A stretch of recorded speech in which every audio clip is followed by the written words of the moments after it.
वालेकुम नाज़रीन, 4 न्यूज़ में आपको खुशामदीद कहते हैं। मैं हूं आपका मेज़बान मुमताज़ जमाली। कल जैसे दुआ और ज़हरा का एक इंटरव्यू सोशल मीडिया पर आया, उसके बाद एक नई बहस छिड़ गई है। मुख्तलिफ़ लोगों ने मुख्तलिफ़ रद्द-ए-अमल दिए हैं। ज़ाहिर-सी बात है, इस इंटरव्यू के बाद दुआ ज़हरा के वालिदैन का रद्द-ए-अमल आना इंतहाई लाज़मी था, क्योंकि इनका वर्जन भी जो है वो आम आवाम के पास पहुँचना था। क्या मौक़िफ़ ये रखेंगे, और जो दुआ ज़हरा ने बातें की हैं उसमें कितनी सदाकत है, जो वो इंटरव्यू के दौरान जो इंकशाफ किए हैं वो इंकशाफी हैं या झूठे दावे हैं, या उनसे पूरी एक स्क्रिप्ट उनको पढ़ाकर इंटरव्यू दिलवाया गया, ये तमाम हक़ाइक़ आज जानेंगे। लेकिन इस सबसे पहले आपसे यही गुजारिश होगी कि अगर आपने हमारा चैनल सब्सक्राइब नहीं किया तो सब्सक्राइब करें, साथ ही साथ बेल आइकन का बटन ज़रूर दबाएं। सर, बहुत शुक्रिया आपका, आपने हमें वक्त दिया। हम शुरू से ये केस कवर करते आ रहे हैं। सबसे पहले जो कल इंटरव्यू आया, क्या उम्मीद थी कोई ऐसा इंटरव्यू आने वाला है? बिल्कुल उम्मीद थी। पहले भी आपको पता है, जब भी कोर्ट का प्रेशर आता था तो एक इंटरव्यू आ जाता था, चाहे वो जैसे भी आता था, एक वीडियोस की आ जाती थी। अभी तो ऑफिशियली हमें उम्मीद थी पूरी, और जिस खातून की तरफ से आया ये तो पूरा यकीन था कि कुछ ना कुछ वो करेंगी। स्क्रिप्टेड था, जैसे आपने बोला, एक पूरा स्क्रिप्ट, क्वेश्चंस भी स्क्रिप्टेड थे, आंसर्स भी स्क्रिप्टेड थे, और बच्ची को पहले ही बताया गया था कि आपने क्या बोलना है। मज़े की बात अब है जी, जब जो एक जिस तरीके से वो 2-3 बंदों ने इंटरव्यू किया, जो दूसरे लोग हैं, जो दूसरी तरफ यानी जिनका नुक्ता नज़र दूसरा है, उनको भी मौका बात तो तब है कि वो इंटरव्यू करें और फिर वो अपनी फेयर और ऑनेस्ट ओपिनियन दे के, यार हमने ये चीज़ देखी और ये इस तरह से था। वो इंटरव्यूज़ की तो मेरा नहीं ख्याल कि कोई हकीकत, कोई उसकी कोई वैल्यू भी हो। ठीक है, दुआ ज़हरा ने जो बातें की हैं उससे मुतल्लिक़ आपकी राय जानेंगे कि सबसे पहले जो उन्होंने बात की कि जो उम्र, उन्होंने बताया कि मेरे वालिद साहब ने जानबूझ के 2-3 साल कम जो है लिखवाई है, क्योंकि हर वालिद यही चाहता है कि उनकी बेटियों की उम्र जो है वो कम हो, शादी के मामलात हो जाते हैं, जॉब के मामलात हो जाते हैं। लेकिन आप तो पढ़े लिखे हैं, तो वाकई आपने जो है उम्र 2-3 साल कम लिखवाई है। अच्छा, मज़े की बात यह है कि मेरे पास मेरी शादी की वीडियो भी पड़ी हुई है, और वो भी आपको पता है मूवीज़ में डेट लिखा होता है। तो वो चीज़, सेकेंडली मेरी मैरिज सर्टिफिकेट जो वहाँ पे यूनियन कौंसल में उसी वक्त जो निकाह ख्वान देते हैं, वो तो 17 साल तो मेरे उस हिसाब से बन रहे हैं, तो बच्ची 17 की तो ऑब्वियसली नहीं है। अब उसके बाद वो पैदा हुई थी 27 अप्रैल 2008 को। अब मेरा सवाल है, आपकी एज है, आपको कैसे पता कि आपकी एज है? हाँ, बिल्कुल। आपके वालिद साहब ने बताया या आपको डॉक्यूमेंट्स ने बताया, और एविडेंस आपके डॉक्यूमेंट्स हैं। तो यहाँ पे भी सिचुएशन यही है। उसे कैसे पता है कि अगर उसके मैंने 2 साल, 3 साल, 10 साल कम लिखवाए हैं, तो उसको कैसे पता है कि उसकी ये एज है? उसे जो बोला गया ऑब्वियसली, क्योंकि एक ऐसी हरकत हुई जो कि माइनर चाइल्ड में आती थी, अब उसे कवर अप करने के लिए उन्होंने एक स्टोरी क्रिएट हाँ, की। पहले और यही कह रही थी कि 18 साल, लेकिन कल के इंटरव्यू में 1 साल वो कम होकर 17 पे आ गई है। अब मैं शादी की वीडियो दूंगा तो वो 1 साल और कम करके 16 पे आ जाएंगे, ये भी मैं कंफर्म बता रहा हूँ, क्योंकि 16 के बाद वो मानेंगे नहीं कि 16 उन्हें एक्चुअली 16 ही चाहिए थी।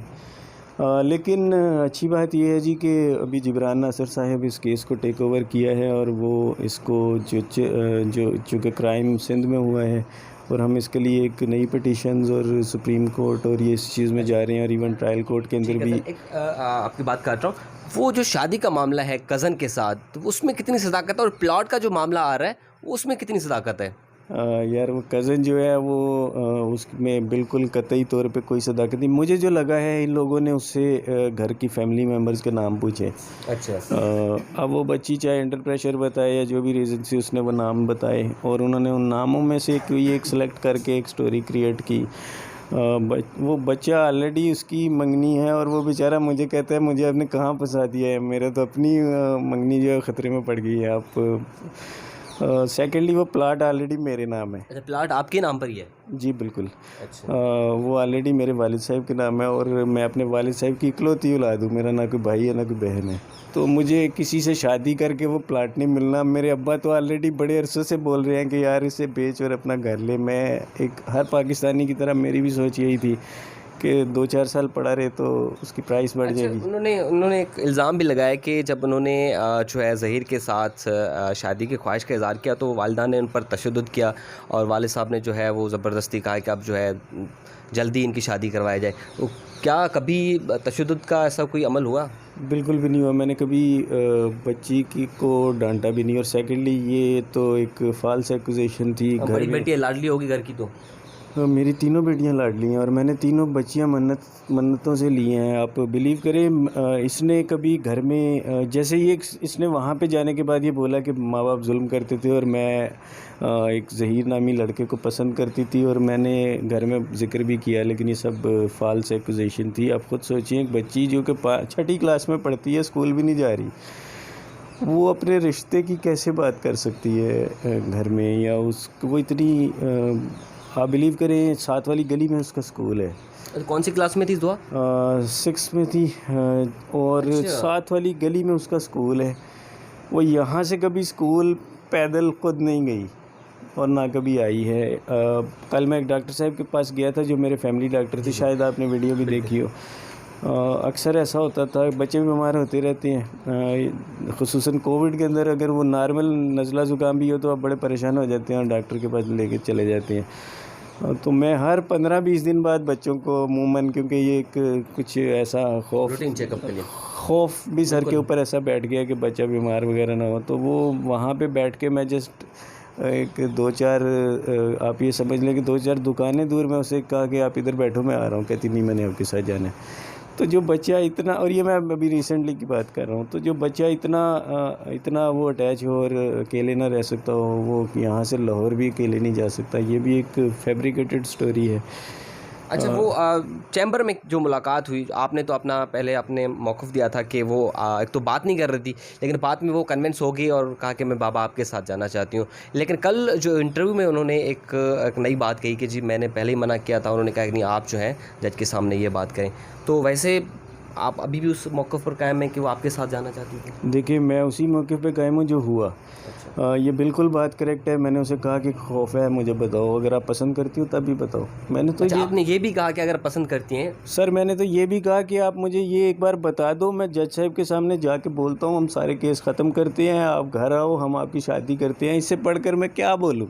बिल्कुल, इससे बढ़कर तो कोई चीज़ है ही नहीं। मैंने तो कहा मैं लिख कर रिटर्न देता हूँ।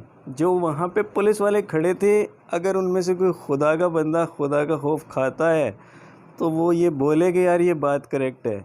मैंने ये बोला कि अगर आप किसी को पसंद करती हो, ये आपकी जो शादी हुई है ये इलीगल है। अगर आप इस चीज़ के लिए बैठी हुई हो तो ये इलीगल है, गैर कानूनी है। तमाम फुक़हा ने इसके अगेंस्ट फतवा दिया है। हम आपको लीगल वे प्रोवाइड करते हैं, मैं खुद करता हूँ। आप मेरे साथ आओ, जज साहब के सामने बोलो, मैं बोलता हूँ, लिख कर देता हूँ कि अगर आप इस चीज़ पर हो, मैं लिख कर देता हूँ, मैं जैसे मैं इसकी ख्वाहिश का एहतराम करूँगा। और ये बच्ची अभी मेरे साथ जाना चाह रही है, मैं इसी बच्चे के साथ इसकी शादी, इससे बढ़कर मुझे बताएं मैं क्या करूँ?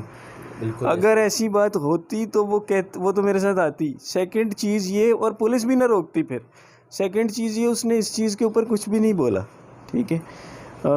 मुझे उसने जिस चीज़, मैं जब 6-7 बार, उसके बाद मुझे ऐसा लगा कि वो अंडर प्रेशर है, मैंने उसे 6-7-8 बार जब ये चीज़ बोली, लास्ट मोमेंट पे उसने जब सारे ला के बोला कि अच्छा बाबा मैं चलती हूँ, तो वहीं से पुलिस उसे पकड़ के गालिबन ले गई। उन्होंने कहा जी 10 मिनट पूरे हो गए, लेकिन मेरे ख्याल से तो 4-5 मिनट का टाइम हुआ था। बाहर आए और वो जिस तरीके से उसे ज़बरदस्ती लेके गए, कोई मौका ही नहीं दिया। मैं बाहर आके शोर में चाहता रहा कि वो बोलना चाह रही है, और अब आप खुद सोचिए अगर मैं झूठ बोल रहा होता जैसे बोला जा रहा है, मैं इतना बेवकूफ़ तो नहीं आपको दिखता कि मैं जज साहब के सामने बच्ची को ले जाता और बच्ची जाए कहती मैंने तो ये ऐसा कुछ बोला ही नहीं, तो मेरा हाल तो इन अदालत में मैं फ़ौरन अरेस्ट हो जाता। अच्छा, सर ये भी बताएं कि वो आपकी बड़ी बेटी थी, वो जो कल उन्होंने कहा कि जी वो नूडल्स और जो है पिज़्ज़ा बड़े शौक से खाती हैं और उनको शरबत जो है जामे शीरीन बड़ा पसंद है। एक तो जामे शीरीन पर जो है आपकी क्लैरिफिकेशन क्या चाहिए कि वाकई आप घर में ज़्यादा तौर पर जामे शीरीन इस्तेमाल करते हैं? बिल्कुल भी नहीं करते हम। ये देखिए, ये कोई किसी से पैसे लेके ये वीडियो नहीं क्रिएट हो रही, मुझे उस वीडियो का नहीं पता, लेकिन हम लोग सॉफ्ट ड्रिंक्स में ये यूज़ करते हैं। सेकेंडली जी, बच्ची वाकई पिज़्ज़ा खाती है और बच्ची नूडल्स भी खाती है। अब आप इसी से अंदाज़ा लगाएं, वो ये बिल्कुल बचगाना ज़हन है और बचगाना एज है। वो दिन में 2-2 बार नूडल्स खाती है और ख़ुद ही बनाती थी, क्योंकि नूडल्स तो मेरा हाल 8-10 साल का बच्चा ही बना लेता है, उसमें कोई ऐसी एफ़र्ट की ज़रूरत नहीं होती। पिज़्ज़ा जब उसका दिल करता था दोपहर में, रात में, उसे पिज़्ज़ा उसका एक फ़ेवरेट फ्लेवर था, वो मुझे बोलती थी, मैं वो डिलीवरी बॉय को कॉल करता था और वो घर डिलीवर कर जाते थे। इसके अलावा उसको जैसे उसने बोला कि मैं पराठा खाती हूँ नमक के साथ, वो पराठा अंडा पराठा खाती थी माँ के हाथ का और बड़े शौक़ से खाती थी। इसके अलावा वो कुछ भी नहीं, बिल्कुल बचकाना ज़हन। अच्छा, आज तक उसने, मेरा ख़्याल है, कोई आप उसे सालन में बोटियाँ 2-4 डाल के दे दो वो उसे देखेगी भी नहीं। अब वहाँ पे उसे ज़बरदस्ती खिला दें तो वो एक अलग बात है काउंटर करने के लिए, लेकिन अब आखिरी सवाल आपसे, एक तो ये है कि अब आप मुस्तकबिल का क्या आपका लाएअमल है, और दूसरा ये कि ज़हीर ने कहा है कि अब वो मुल्क से बाहर जाएंगे, तो क्या आप वफाकी जो है वज़ारत दाखिला से उन अपील करेंगे या कोई एप्लीकेशन फ़ाइल करेंगे कि उनको दोनों का नाम ईसीएल वगैरह में डाला जाए? बिल्कुल करेंगे। देखिए, मेरी जो लीगल टीम कल चेंज हुई है, उनके साथ हमारी काफ़ी लंबी मीटिंग हुई थी, और अब जो फ्यूचर हमारा प्लान है वो हमने ऑन द टेबल ऑफिशियली लिख कर रख लिया है कि हमने किस तरीके से चलना है। ट्रायल कोर्ट तो ऑब्वियसली सामने है। ट्रायल कोर्ट में आज आईओ ने चालान भी पेश किया है जो 16 को जाके देखेंगे, और इसके अलावा ट्रायल कोर्ट से रिक्वेस्ट करेंगे कि 164 का बयान बच्ची का यहाँ हो, क्योंकि वहाँ पे जो बयान हुआ है एक्चुअली में अगर आप उसे लीगली देखें तो वो 164 के अंडर नहीं आता।